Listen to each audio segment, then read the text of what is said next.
With season 1 of Creature Commandos now over, the first DCEU project is now finished, so let's talk about it. After doing reviews on each episode, let's talk about season 1 as a whole. As with this series is about a secret team of incarcerated monsters, it's the last resort for a mission deemed too dangerous for humans. So in other words, this is pretty much the Suicide Squad, but with monsters. And Rick Flag's dad. And with how this series started off, it started off great, as a lot of these characters were unknown. But as the episodes went on, we got to learn more about these characters. From Rick Flag Sr., Dr. Phosphorus, Weasel, the Bride, G.I. Robot, Nina, and even Frankenstein. Which, spoiler alert, Frankenstein wasn't even part of the team.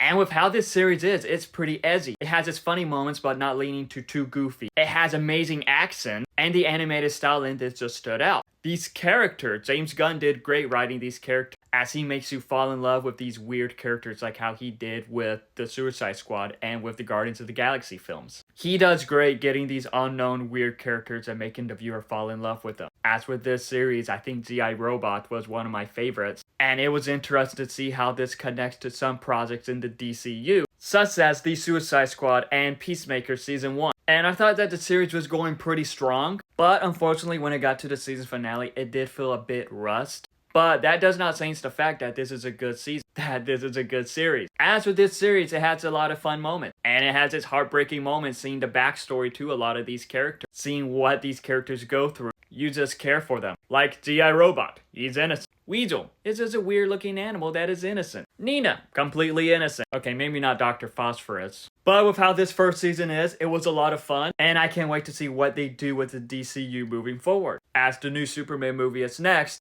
but we're also getting a season 2 for this, and we're also getting a Blue Beetle animated series. And with what this sets up for season 2, it looks like it's going to be pretty interesting, as in the end it teases a new team. An even bigger team, with one of the best characters from the DCEU returning for this. But with all that, Creature Commando Season 1 was a fun watch, as it was fun to see how this shows off the DCU in a way. From teasing or showing off small cameos of the heroes, showing off a lot of these DC areas like Gotham, Star City, and seeing some slight connections to the past DCEU projects, as the animated style and the action in this stood out. And with this series pretty much being rated R, it's pretty bloody. So yeah, this is not for kids. But it was such a fun watch, but have you seen it? If so, what are your thoughts on Season 1 of Creature Commandos? Let me know in the comments below and follow me for more.